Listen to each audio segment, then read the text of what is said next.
மகன்தான் நபி இஸ்மாயில் அவர்கள்.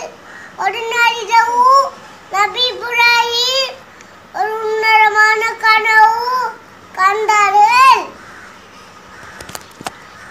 தன் அருமை மகனான நபி இஸ்மாயிலை அடுத்து பலியிட கண்டார்கள்.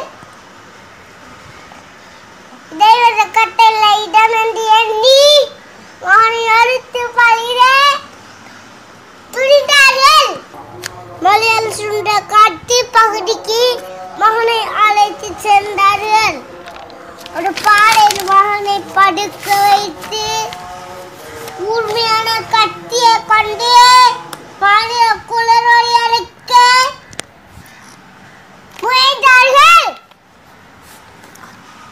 அந்த கத்தியை பால வர கொண்டு மறுத்தது.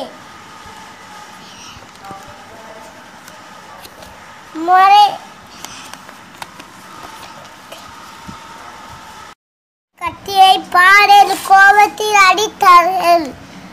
பாலை இரண்டாக பிளந்தது. கத்தி பாலவன கொண்ட மறுத்தலினாலே அந்த இடத்தில் வானவர் தலைவர் ஜிப்ரீல் வந்து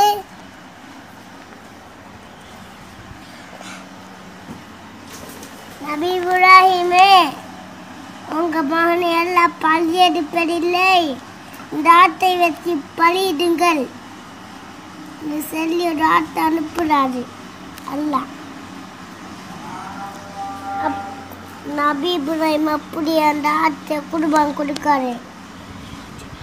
இதுவே ஹஜ் பெருநாள், எந்த தியாக பெருநாள்.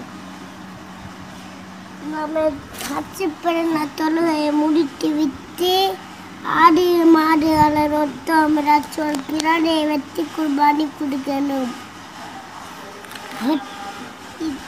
ஹஜ் பெருநாள் தொழுகையை முடித்து விட்டு